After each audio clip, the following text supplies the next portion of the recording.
Hello and welcome, everyone. Thank you for joining us today. My name is Lori London. I'm a marketing manager here at Hyperproof, and I'll be getting us started. Today, we'll be talking about generative AI tools like ChatGPT. We'll discuss the do's and don'ts of working with these technologies to equip compliance experts with the knowledge to navigate the security challenges presented by generative AI. We'll also explore how you can ensure the safe and secure implementation of AI technologies within your organization and what security threats to anticipate. A bit of housekeeping points before we get started. If you have any questions throughout the presentation, please do enter them into the Q&A box for our presenters to answer in the final 15 minutes of the event. If you are having any problems with audio or visual during the event, please try leaving the presentation and re-entering. If this doesn't work, please let us know you're having trouble in the Q&A box and we'll do our best to help you troubleshoot. The event is being recorded and will be available on demand on our Bright Talk channel following the closing of the event, and attendees will receive an email with a link to the on-demand event as well. Without further ado, I'd like to introduce Kane McGladrey, Hyperproof's Field CISO, and Dr. Rebecca Wynn, Global Chief Security Strategist and CISO at Click Solutions Group. Take it away, team. Rebecca, how about you go first? Oh, thank you. It's great being here with everyone here today. I'm Rebecca Wynn, Global Renowned CISO for Click Solutions Group, strategist. You can reach out to me on LinkedIn for advisory services. Host a weekly show, Soulful CXO, where if you're really interested in this topic, you might want to check into 2 episodes ago where I talked with Chuck Brooks and we talked about the AI apocalypse.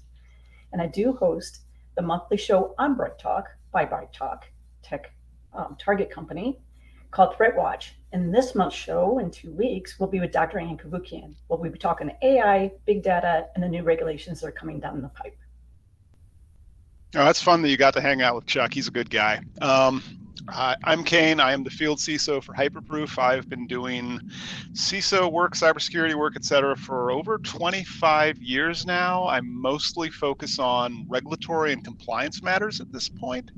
And if you follow me on LinkedIn, you'll probably see an inordinate amount of beer, which I don't like, and cats, which I do like. But with that, we're going to get started with today's webinar. So on today's webinar, we're going to look at some valid use cases for artificial intelligence, the risks to consider before sanctioning the use of generative AI tools, and finally, we'll look at the limitations of AI, including some demonstrations of what you shouldn't use AI for.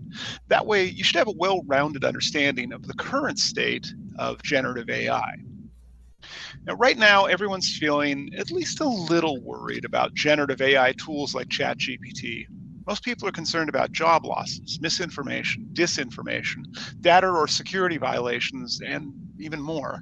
There have even been a few open letters from the scientists and companies working on AI saying that we might all want to hit the pause button and take a minute to think this through.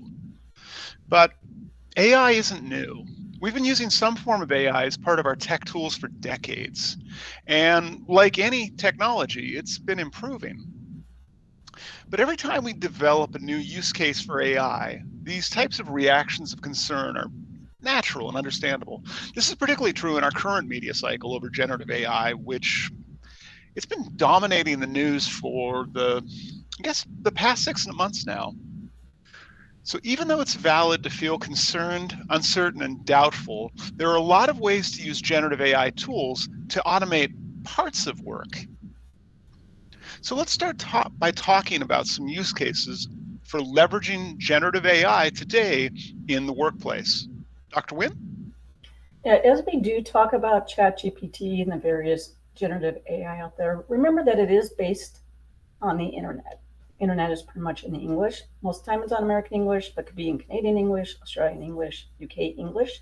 So there could be some little changes there. So when you do searches, you want to be careful of that. And there could be foreign words or there could be slang words. So you want to make sure that you go ahead and use a variety of ways to go ahead and try and get the answers that you want to get. As you train this internally, one thing that we're going to be talking about here is, do you want to put private data up in there? Nothing is private. That's the one thing that's really key. Nothing you put in these chats are private. There are some instances that you can go ahead and put down on your own systems that are like from GitHub and places like that. But remember, all these other generative AI right now are public, so nothing is secret. So customer data and things like that we're going to talk about here, you're going to keep it secret. You're going to keep that safe in your environment. So keep that in mind as we talk about this. So right now, critical thinking tasks and things along those lines, checking content, should write a little better generically. That's what generally that you can use it for more safely. But we'll be talking security measures in a little while. So we talk about structured data and unstructured data, and people will get used to that. But remember, we've been using AI tools, machine learning tools, AI tools for a very long time. AI goes back decades. Machine learning goes back decades as well, too. So where do we see that? We see that in SIM. So that is how we look for events that are happening in your environment. But how can AI next gen that we have right now, how can it help us? Maybe you can look and see how quickly we're actually answering something and help us maybe write playbooks. Maybe you can help us go ahead and see what departments are generally going ahead and asking us more questions, and how can we write more towards the language that they're used to. One of the things that we see from a technology perspective is we're technologists. We like to talk into a technology language. One thing that I really like about all these generative AIs, how can I write that more informally that maybe HR can understand, nothing about education, it's about using a language that you can pick up a lot quicker. How can I write that better so the finance people can pick it up quicker, legal and other departments along those lines. So there's great uses along those lines of being able to communicate very quickly across the organization. So another way that I find generative AI to be useful is if you get a long legal document or an industry research study, you can have generative AI tools summarize it. And that can be really useful for when I need to read something on background or just pull the statistics out of an industry report. Having said that, you have to be clear that you only want it to focus on the content within the document so it doesn't hallucinate or create facts that aren't there. One other limitation I've found is that generative AI struggles to relate 2 or 3 long pieces of content that it hasn't seen before. For example, I can hand an associate 3 documents and ask them to summarize them for me, and then ask them to find the commonalities between the documents, which it can be useful if we're doing a review of policy documents. Most generative AIs, they're okay at that first document. They get a little confused with the second one, and then they lose it when they get a third document. This is one way that interns or associates and people starting their careers in security or governance are still more useful than generative AI, in my opinion. Now, let's move on and talk about those concerns some of us were feeling at the start of today's presentation. Dr. Wynn? Yeah, job change. Anytime you have something move forward in technology, there are going to be some jobs that are lost.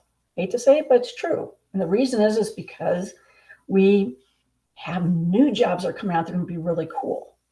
So one of the things that you can see there, how about when I talked earlier about how we can use it in technology made for playbooks and things along those lines, then you can go ahead and you can have people who are validation engineers. Is that the best way to do the process? We don't have people necessarily writing them, but we have people who validate that process. We do see a lot of hallucinations, which means is that ChatGPT, generative AI, can make up answers that seem kind of weird. I will tell you, for example, when I asked it to write a bio myself testing it, it said I was VP of Information Security at the Girl Scouts of America. I have never worked for Girl Scouts of America, but I love their Thin Mints.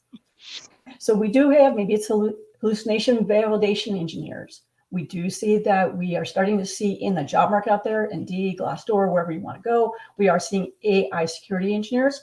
But if you look about what those skill sets are, it's still the same good skill sets as, is it known, implemented, is it being validated and doing things along those lines? But then they're starting to look, for example, Python and other skills, I should say other languages that some of these tools might be using. So audience out there, if you want to go ahead and get ahead of the curve, see what kind of language packs they're using and just go ahead and brush up on your skills. And that way it keeps you relevant to be in the market. Don't be scared, just go ahead and progress your skills.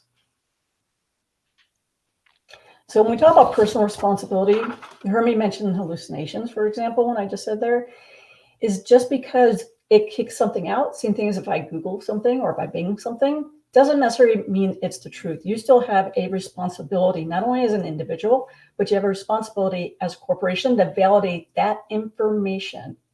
The other thing is you want to be careful is that people could be injecting false information into the data sets to give you a false picture of something. Where might you see that? Maybe if you go ahead and you're looking at a company that you want to do business with, maybe if you're looking at a supplier or something like that, is the information that is being kicked out by that, if you're using that, is that true? So look at the citations. See if those citations are real citations. Go ahead and look at them. Just don't do the assumption. Use your technical skills, as in your critical skills, to validate the information. Kind of think of a wiki page. Wiki page is a start page, but it's not necessarily the absolute truth. When we talk about technical impacts, what we want to do is we want to say, how is that doing stuff on safe, stuff like deep fakes? And what I mean by that is the video that it comes up with, is that really the video? Is the audio that's come up really the personal audio? What it's written about, is it written about? And where I've seen that is we've seen it really increase very quickly in phishing scams or SM smishing scams. And so what you can do is you think about, we used to be able to tell phishing, for example, we used to say, oh, the English is really bad, and we can just go ahead and we can look at these rule sets within our email and things like that, and people hopefully won't click on them. But now they can write more similar to Kane. They can write more similar to Rebecca. They can write more similar to your CEO because the writings are out there. So do you have a way that is safe, psychologically safe, for your person to go ahead when they get an email, a phone call, or an SMS message, so they can go ahead and safely go ahead, did you really send me this message? Because it sounds like you, and the voice sounds like you, and there's a video that's on you, but it doesn't quite seem like what we were just talking about. You need to go ahead and have those extended business continuity, incident response, disaster recovery. If you don't believe me on that type of stuff, there's a legal case that just came out recently in the United States 2 days ago, defamation case out of Texas. And then we also see the Australian case that came out a couple months ago. So we are going to see more legal cases, not only about organizations are going to have to deal with that, but you possibly personally as an individual, because you based an assumption on somebody or a corporation based on information that was not accurate. So is there any regulations out there? Yes, there has been regulations out there for a couple years in a couple of areas. EU actually has the AI rules, and they actually started things a couple of years ago. You have Canada, who actually started a couple of years before that. Everyone's always revamping it. But when you look at the United States, Singapore, China, Australia, no. Part of it is because where these companies are. I gave you the legal case in Australia. So if you go ahead and you say, hey, this happened in ChatGPT, which it did in ChatGPT, they're trying to work that out behind the scenes, trying to get that information out of ChatGPT. But the one thing is if they win the case in Australia, they're not an Australian company. There's a cross-border issue along those lines. That's different than the case that was just actually filed in the United States 2 days ago, because it's Texas to United States. So those are things that we're going to be working on in a consortium. So when you think about that, you still could have legal liability. You might say, hey, it might not hit me directly, but it could hit you on your business liability insurance, and it also could hit you on your reputation. And that's why you do see countries right now who are doing bans that we'll be talking about a little later. So Kane, with all this going on, what do we do? Well, one of the things that we recommend companies develop is a policy document that covers artificial intelligence, but not necessarily a document exclusive to AI. That's because from a governance perspective, it's often easier to update an existing document rather than to create a new one. And I'm seeing companies updating their existing policies more often. Now, there's not a right way or a wrong way here, but I would say the omission of artificial intelligence within policy documents is going to be considered the wrong way pretty soon. You'll see on screen an example for Hyperproof's acceptable use policy. When we met as a governance team, we agreed that a new policy wasn't necessary, but I'll emphasize, that's a decision about how we do governance, so your mileage may vary. Dr. Wynn's next going to talk us through 3 specific topics we think that you and your company should cover in your policy document. Training and due diligence has always been important. I always say privacy by design, security by design, compliance by design, enterprise risk management design, but data due diligence by design. Should teams be using these tools? Should they not be using the tools? How should they be using the tools responsibly? Where can they use the tools? Can they put customer data up there? No, never. Just telling you, remember I said it, everything up there is, you got to assume that it's not private. Don't put any of your intellectual property up there. Do you have tools out there that potentially could help you block some of that stuff? Your firewall, yes. There are now AI rule regulations in most of the top tool sets that are out there. I just checked that again last night and read through them. However, they don't protect against everything. It really comes down to your people. Yes, you can go ahead and look at data transfers and things like that, or trying to go through your SIM, as I mentioned, things along those lines. But again, they're after the fact. Your people, boots on the ground, is the main thing to do. But I'll tell you, one of the things I've seen real recently in here last week, 2 weeks, is I've talked to several CEOs when they come in for my consultations, and they've admitted that they themselves are not following their own policies when they tell people, please don't use these ChatGPTs, and then remit it. So you as an executive team, as a leadership team, as managers, you have to lead by example. That is really critical. So it's got to be an all-in culture, and it can't be just to check the box. So current systems and monitoring, one of the things is that we go ahead and do you even know what you're really protecting? You need to define that. What systems are allowed to touch? What systems are not allowed to touch? Where are you allowed to do it? Where are you not allowed to do it? What websites are you allowed to go to? Which ones are not going to, as we just saw then in the example? Are you only going to sanction this 5? One of the things I tell people, if you're going to do that, just out of a side note, just do a survey for your people. Ask them what tools they like, they don't like, and ask it by department. Each department might have a different specific tools. Marketing might have specific tools that they need to do their business to the best of their ability. Legal might have other ones that they need to use. You might have your GRC people different. And then when you talk about developers and GitHub and stuff like that, they might have different tools and also plugins. So you might end up having to have variety of acceptable use policies and not just one. So just want to go ahead and make sure people do that. And then how are you going to monitor that? I think it should be transparent. I think tell people that they are being managed and monitored. And then what is the repercussions? Is it 3 strikes? Is it no strikes? What's the regulations?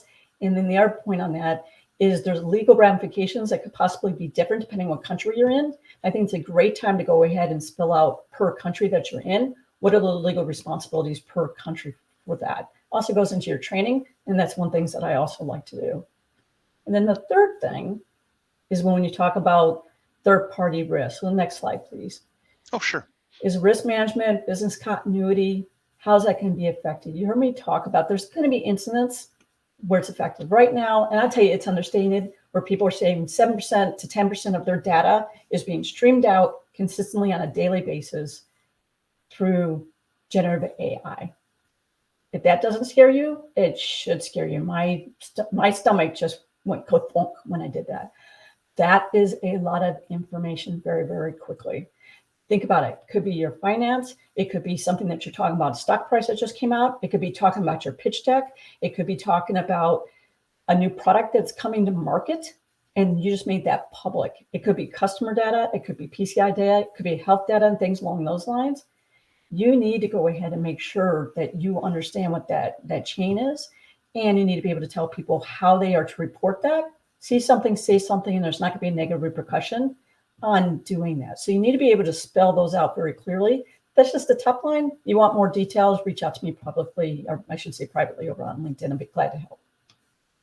Yeah, I think the other thing that comes through in a lot of this story so far is neither of us are saying no. Nobody here is saying like drop the ban hammer on ChatGPT and on all of their generative AI tools. And I've seen companies try to do that. I've seen companies make that reaction as a response. I have teenagers, right? I know what happens when you block something on the internet. You just get better future generations of threat actors, which I think at least one of my kids is going to go into red teaming potentially, fingers crossed, right? But don't just drop a ban hammer. Like be culturally sensitive to the nature of your business, to your organization's needs. And don't look at this as it has to be an all or nothing. I think that right now, as we'll see throughout the rest of the presentation today, there's a lot of gray out there. For example, like there's several efforts underway to help define and manage the risks associated with AI. And those are in addition to the existing data privacy protection laws. So NIST, for example, published the AI risk management framework. Possibly the best part of that NIST's new AI risk management framework is it gives us a guide for assessing how trustworthy an AI system is. And it's important to understand the validity and the reliability of the output associated with an AI, and both of those topics are covered by the new AI RMF. But it's worth remembering The technology is outpacing the standards, the frameworks, and the proposed laws at the moment. And so there's a certain amount of responsibility on the part of companies and individuals for how they assess the risks of AI. The EU, as we mentioned earlier, they're out ahead of potential regulations on generative AI, though knowing how things tend to go domestically, I'm waiting to see what comes out of California this year. One of the possible reasons, though, that the EU is ahead is they've been working on a draft for a couple of years. They have the categorization of AI tools by risk. And I would say that's a potentially useful model, although that assumes that the entities that are creating content via generative AI, that they're operating within normal legal means, and that the developers agree with being regulated. So if you think about the earlier this year, there was a large language model that leaked on 4chan, right? And I think many people know a lot of bad things tend to come out of 4chan these days. Well, I'd say that the content that comes out of that large language model, that's a portent of some of the unacceptable risk things to come, not to mention what we might end up seeing from adversarial nations in 2024. Also, several of the prominent companies in the generative AI space, they're asking countries like the United States for regulatory controls as a first step, and there are some think tanks looking at this space. There also was a discussion earlier this year in the United States where some leading companies met to discuss a consortium of self-policing artificial intelligence until there is a regulatory framework to follow. But this is all speculative right now, and it's not entirely clear what's going to happen from a regulatory perspective in the next 6 months.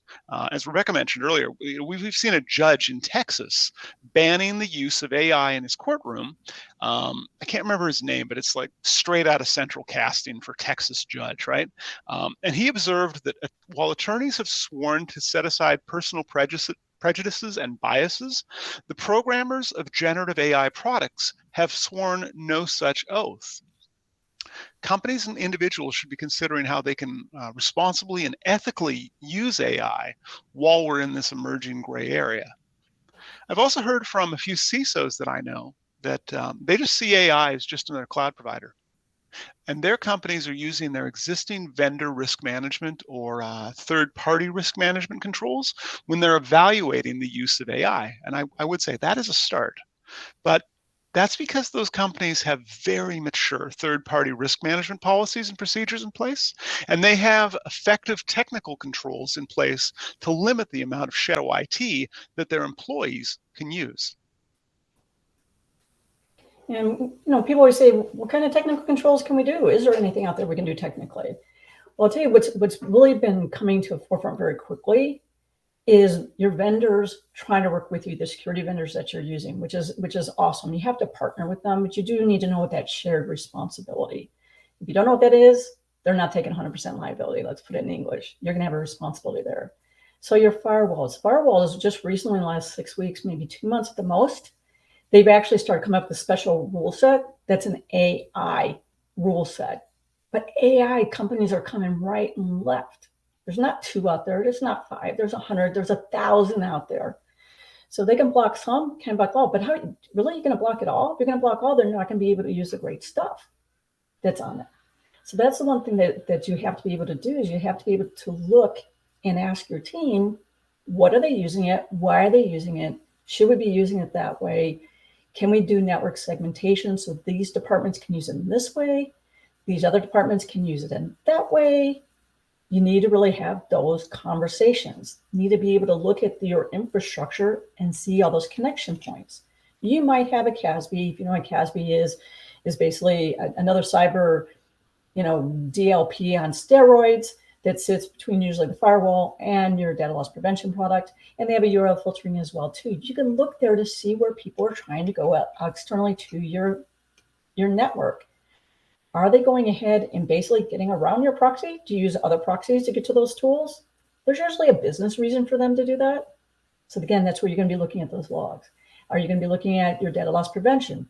Looking to see what are people trying to act on? Are you going to be very friendly when you come with those messages and saying, hey, I know you're trying to do this.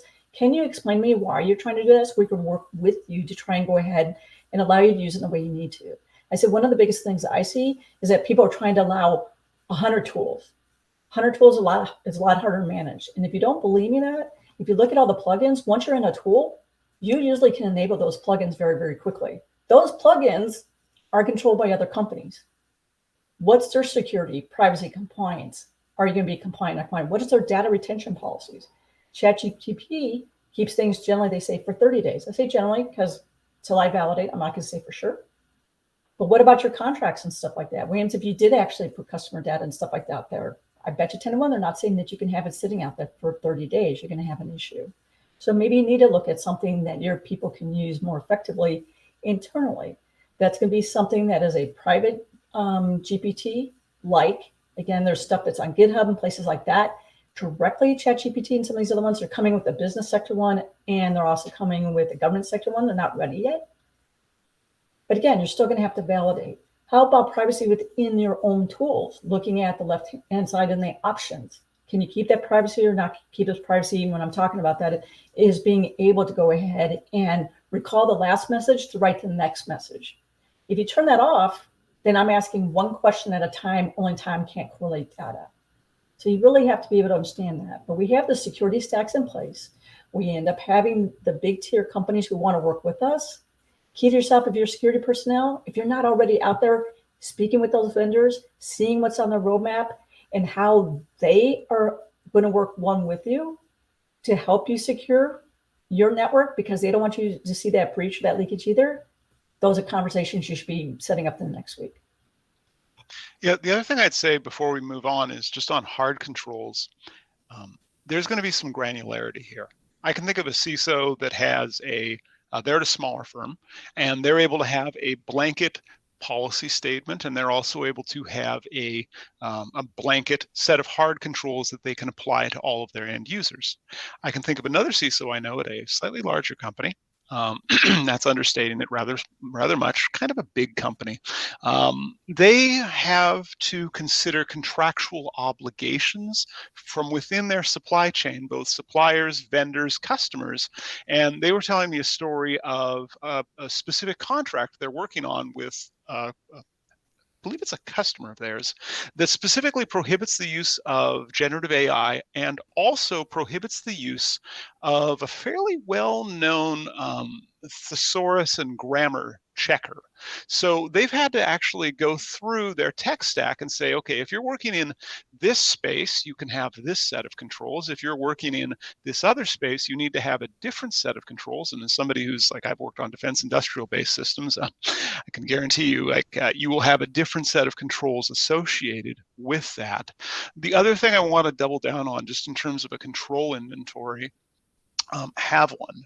Right? So know which company, which tools your team is using, but also know which controls you're using associated with those tools, so that if you have to go back to a vendor and negotiate, or if alternatively, if you need a pattern, you get another contract or another project that looks just like this other one, you don't have to reinvent the wheel in order to find an adequate set of controls to manage the use of AI or any other cybersecurity threats associated with that project, product, or customer.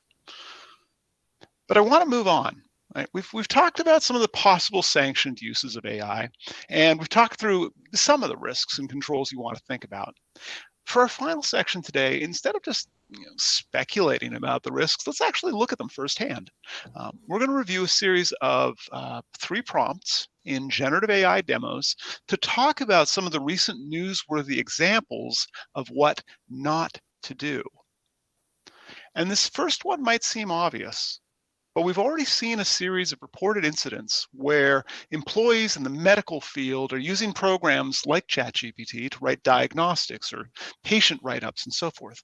I was at a conference recently out in Boston, where a speaker was asked about the risks of artificial intelligence in the medical field. And the speaker kind of took a step back and said, doctors and nurses are always looking for ways to make their days more efficient. So, for example, they talked about a doctor that wanted to just use Facebook Messenger to send medical records. because it was faster than their internal system. So it's quite natural that medical professionals are considering what they can do with generative AI. I want to stress that you shouldn't do this with a public instance of generative AI, as what you're about to see is a potential HIPAA violation, as well as violating probably a few other privacy laws. This is going to be fun, right? We're going to violate a whole bunch of privacy laws. Having said that, we're going to look at a live demo to see how it works. And again, we're showing this so you can understand what controls you should have to prevent this outcome. And one other thing, before we launch the demo, I would suggest that if you're an attendee that you use full screen on your computer with the webinar.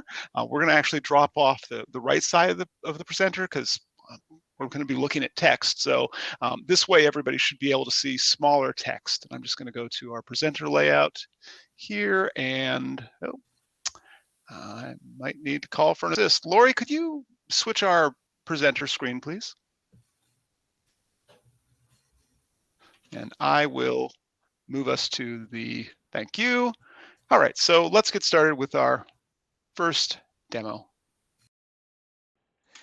In our first demo, we're going to use the publicly available version of ChatGPT as a nurse writing a letter to an insurance company, and we're going to include some patient information and some disease history. We're going to be using fictitious data. Please don't try this at home. To get some fictitious data, we're going to actually use another website to represent maybe your healthcare information system, because we don't want to put real data in there. So we're going to use the charmingly named fake person generator, and we're going to copy and paste all of this patient's information. Again, this is a fictitious person that does not exist. We're going to put all of that into ChatGPT to simulate what a nurse would put into ChatGPT if they're in a hurry trying to write an insurance letter. Now, we also need to put in the patient's disease history. Thankfully, this website also has a way of generating disease histories for folks. So we're just going to take all of that text, we're going to copy and paste that as well into ChatGPT so that it can help us write a letter on behalf of this patient that has Lyme disease to their insurance company. So let's go ahead and just start that off and see what it's going to generate. Now it has scrolled a bit, so we're going to need to scroll a little bit down here. Here's some height and weight, and here we go. Here's our letter, and it's on our own letterhead.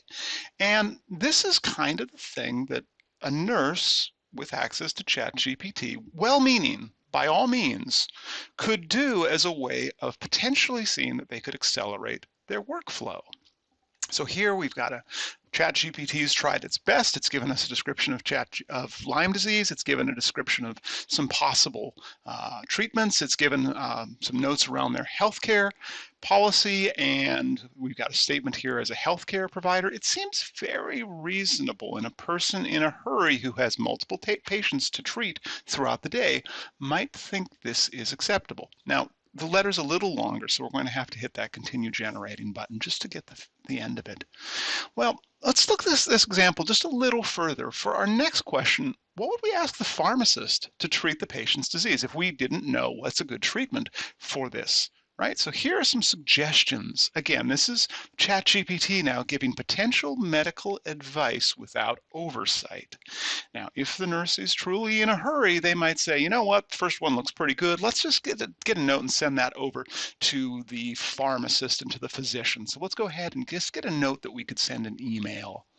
So here we are, we're going to get our note and send it off to the pharmacist. Hopefully people would look at this again. This is sample data. Please don't do this in a live environment. The reason I'm showing this is to demonstrate some of the potential risks associated with public large language models. So, Rebecca, I first of all want to say it's a lot of fun to be able to simulate violating regulatory controls on a live demo. I don't get to do that enough, so that's cool. But I'm thinking, like, what is your tolerance for liability associated with a scenario like that? So, what controls would what controls would an organization need to have in place to limit that outcome or prevent it? Well, one thing I think what that shows as a case in point is where the nurse was trying to go ahead and improve process flow, trying to have something that was a little bit more standardized, more structured. And so I think one of the things we always have to take a look at is what's the reason behind it as a business. I think this is a really good case in where you could use your own on-prem solution. Again, what you want to do is what she's looking for. She's looking for, have we had other letters that we generated that have been very successful. And that's one of the things that we do see. We see that helping out with policies and processes and procedures to go ahead and automate that a little better. So then you can have agreed upon templates that you run across your compliance team, and then everybody can go ahead and use those structured systems. So that's a case in point where if you don't have those conversations, you're going to have problems. From our standpoint, from a security standpoint, firewall can block that use. One, you can go ahead and you can look for structured data. You could be looking for, is there a person's name with a medical condition, things along those lines. I'm telling you, it's not new. It's the same data loss prevention. CASB URLs are out there. But what you're doing is you're applying it for any of these open AI, generative AI tools that possibly can be out there. The danger is that keeps growing and growing and growing. And so there is always going to be a gap. You block 1,000, I guarantee you someone's out there is going to find that one that you missed. And I will tell you that people are creative. I can be creative too. I am a licensed pen tester. Is finding a way, how can I write around you so I can get the work done that I need to get done? The whole goal about that is I want to have those conversations so that you don't feel that you need to have to do that. Instead, you want to be able to have it where you can come to me and tell me what business you're trying to get done and let me try and help you find that solution so no one's trying to get around your system. Remember, I talked to CEOs who are getting around their own proxy locks.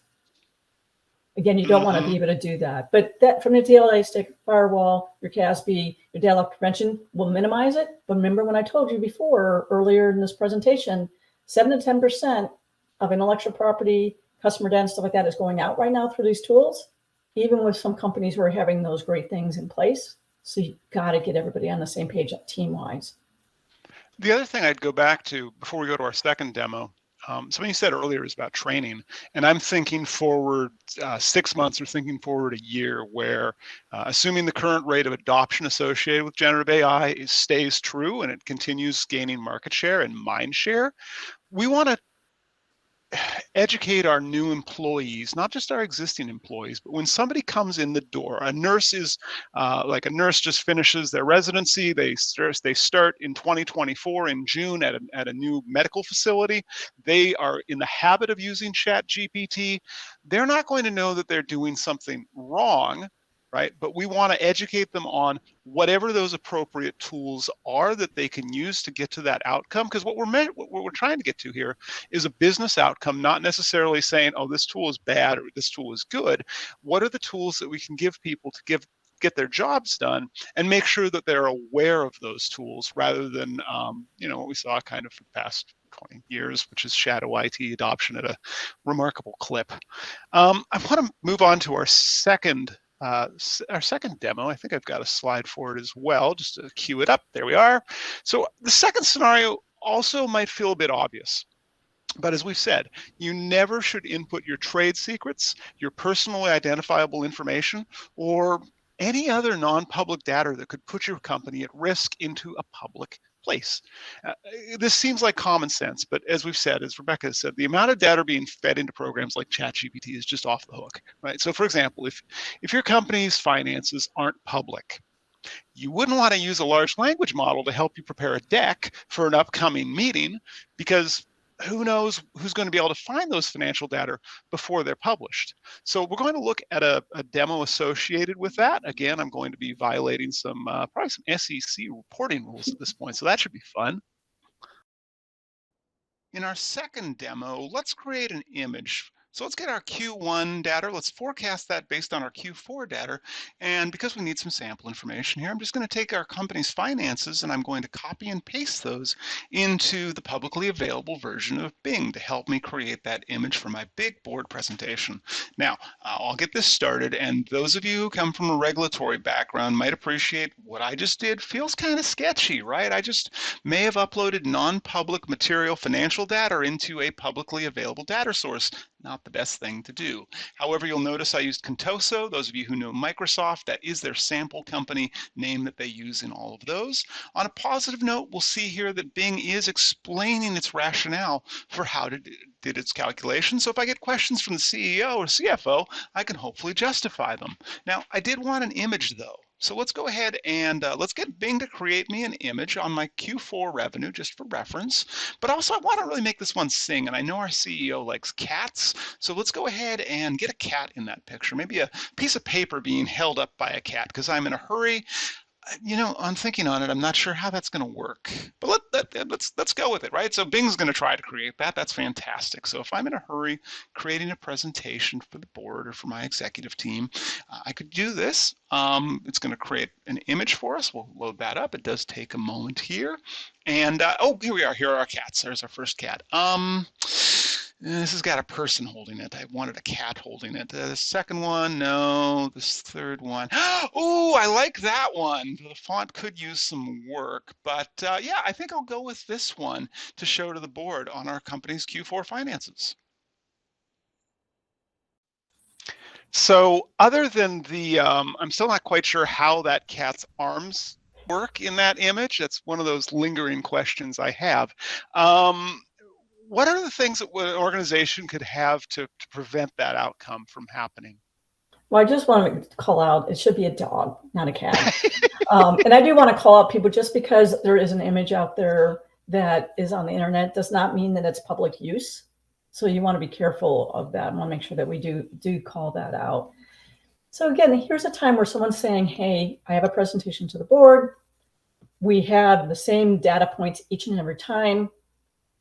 Has there been a board presentation before that methodology of presenting that data has been successful? That is another case that an on-premise use of an authorized version, for example, again, I told you there's private GPT and other variations out there, that I can search through all the board presentations we've had before to see what has gone over well, not well, so I can use that structured template. Part of it is that we as humans, I do that too. Do you want to go ahead and read 295 policies that are out there? No. But if you could go ahead and you could correlate that data very quickly to see what is still viable, not viable, and bird content validation engineers, things along those lines come in, that's helping you get to your work quicker, right? Get through the paperwork part into the intellectual property, excuse me, intellectual thinking part. So the person here in this example was saying, I have this presentation. I want to get to the output of the presentation. So now I can go ahead and practice the flow. I can see if it makes sense and things along those lines. That's what generative AI will help you do, but you don't want to do it on a public facing. So if you just had numbers, revenue equals 1, 2, 3, 4, 5, things like that, I would tell you, if you try to, on your data loss prevention, said anytime someone uses revenue, you're going to have your finance department saying, I have to use the word revenue in an email. I have to use some of these other, ROI. I have to use those terms. So one of the things that you do is this term plus this term plus this term plus this term. That becomes very horrendous. So what I would do is I would have an on-prem solution that I could go ahead and have them go ahead and look at documents that were approved internally in the company to help them write something that would be speaking to the company better. Again, you can have that in the sandbox. You could go ahead and you could tell it what is our content that's in there. You can tell their content. We're already doing that a little bit with whatever version of shared internal information that you're using. But that's how you could use AI smarter, but you have to use some sort of on-prem. And I would tell you right now, for you to generate that self, it's going to take a lot. There are some other basic models out there you could use, but you still need to have in a sandbox. Definitely. Well, we've got one more demo, and I see we do have some questions queuing up. So I'm going to queue up the final introduction to the demo, and I'm going to talk about your companies. Typically have got a cybersecurity, privacy, or compliance, really any other program.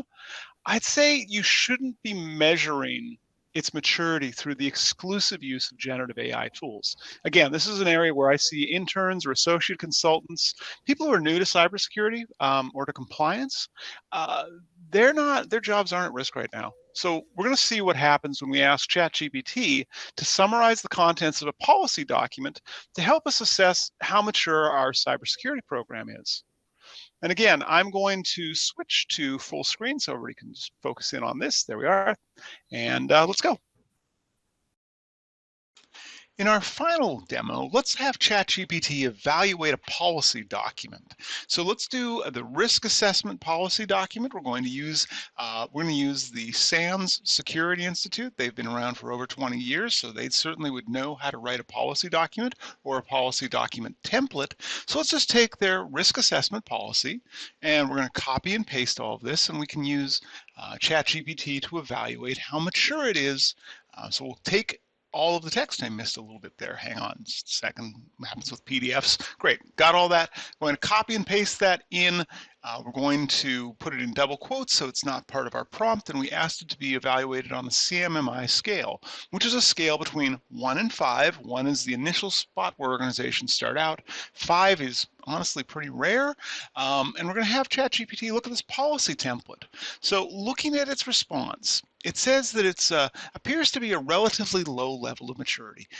This is a document template. There are a lot of omissions in here. I would have put this as a hard level 1, not like maybe between level 1 and level 2, right? But ChatGPT has given us some suggestions. Well, I want to push on this a little harder. I wanted to evaluate that based on NIST 800-171A, which has been around for a long time, so ChatGPT certainly would have seen it before. If you've never seen NIST 800-171A before, it has risk assessment as a control family. Here it is as a spreadsheet, and it's nice. It lists assessment objectives, potential ways to evaluate it, potential artifacts that you could examine.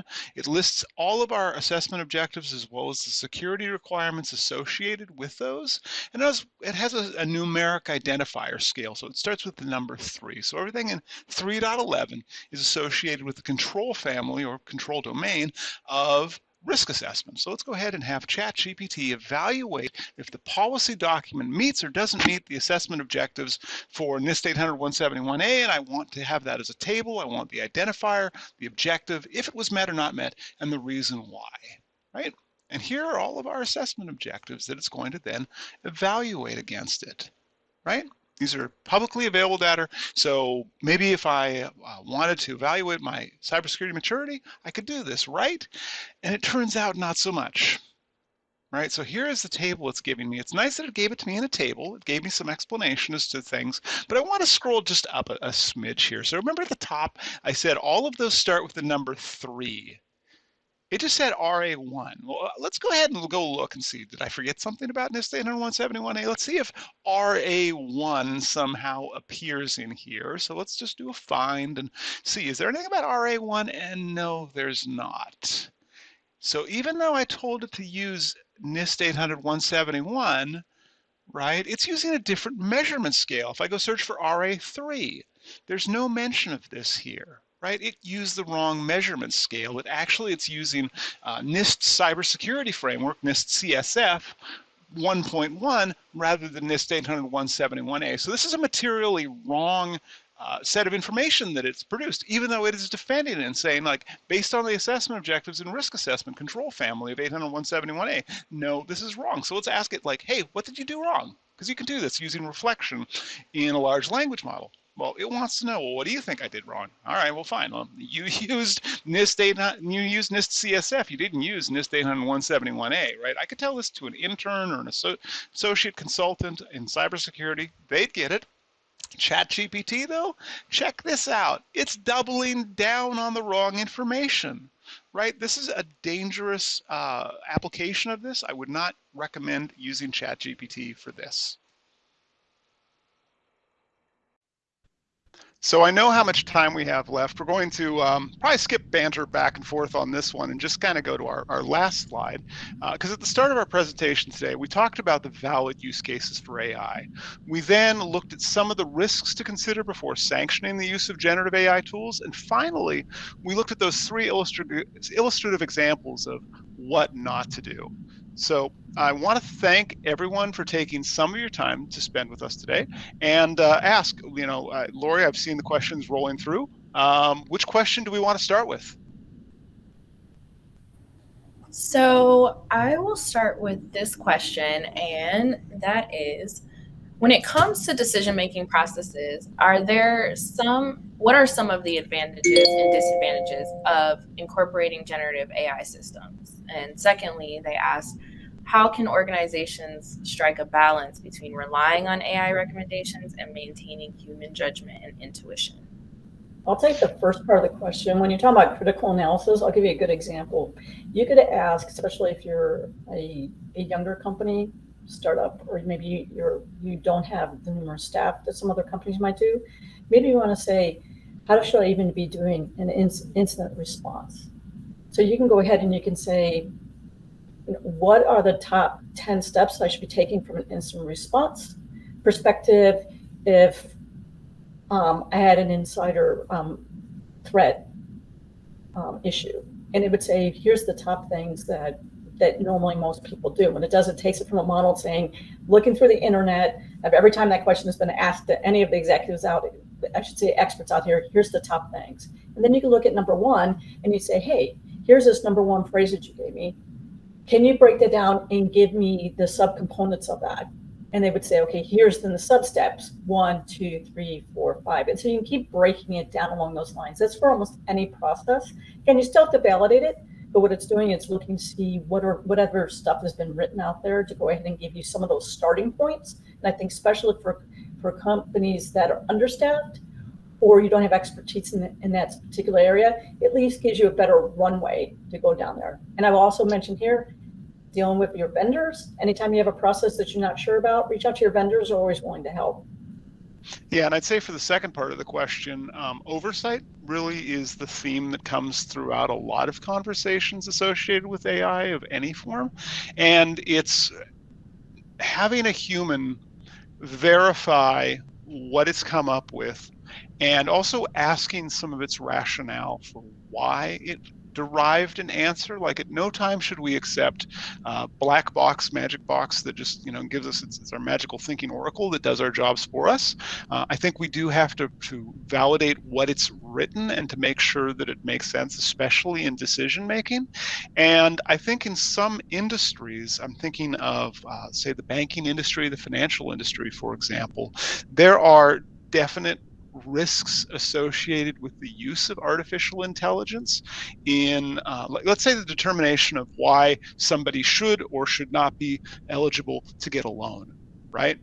There are all kinds of pitfalls associated with a large language model or any other generative AI. If it's your decision-making engine, that it could be, you could face discrimination and bias lawsuits if you cannot explain specifically how it's deriving that answer. And so again, like oversight in the development, if you're creating an artificial intelligence-based system, or if you're consuming the outcome of it to make business decisions, or just oversight of what it's actually emitting to make sure. Now, you might not be able to read all of it, but if you've done auditing before, you're familiar with the concept of control sampling or evidence sampling.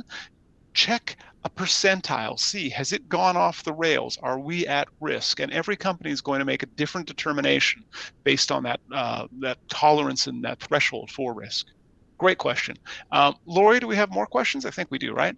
Yes. So the next question is, with the increasing automation of tasks through generative AI, what opportunities does this present for upskilling and reskilling your workforce?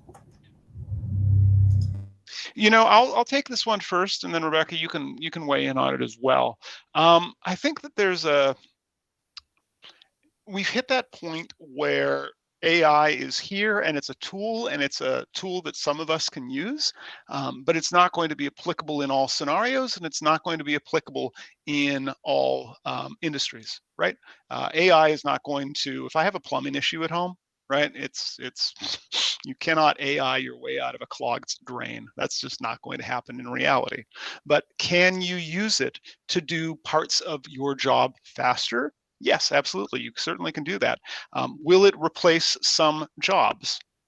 Probably not wholesale.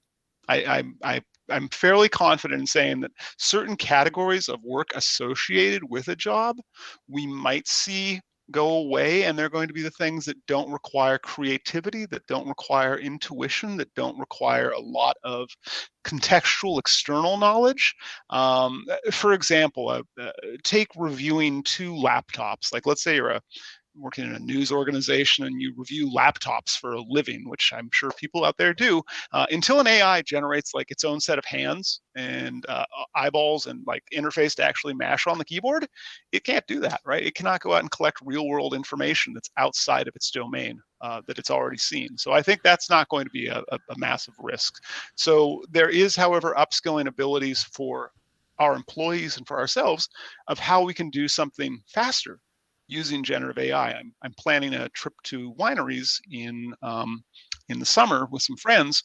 I didn't want to read the region we're going to has, I think, 70 wineries. I didn't want to read all their web pages, right? All their varietals they had. I just had ChatGPT, like, tell me the ones that I'm interested in here. Cool. Now give me the reviews out of like Google Maps and out of a couple other sources. Summarize all that for me, right? That's a useful use case because otherwise I would have had to do that manually. But it's focusing on the facts, not coming up with an opinion of its own. Rebecca, can you think of any other use cases where people could upskill this to accelerate their workflows? Well, I think the better thing to use generative AI right now is to work on burnout, resiliency, health and wealth of your employees. Many of us have been wearing too many hats, working way too many hours because we have to do a lot of these mandated tasks over and over again, plus go to our meetings and things along those lines. What items along those lines can you have AI assist your team? Not looking to get rid of your team, but looking to say, how can we give resiliency back to you? Because you as humans need to be there when those nefarious events happen. And right now, the burnout and recovery is taking us way too long. So if you're HR or anything else like that, that's what I would look at. I would be looking at what is literally just crippling your staff day in and day out. And then what AI tools can we bring in to help them? Is it data that can go external? I said I'd be very careful on that again, but there are renditions internally. And again, you have government and business versions are coming out there. But how can you do that to give resiliency, recovery back to your staff? Because that's going to help your churn. It's also going to go ahead and keep longevity of your staff because you don't want tribal knowledge to go out there. That's what I look at it more for, is building back your staff resiliency and not looking at replace. Love that. Love that. Lori, I think we've got time for one or two more questions. Okay. One more. We have, are there any cloud-based separate tenancy services models that would not share tenant data and respect intellectual property and privacy? So right now you end up having Azure, you have AWS, and you have Google all working on a government and a business separate model. To my knowledge, as of last night, none of them have been fruition quite yet, but they're all working on them to be able to come out with that.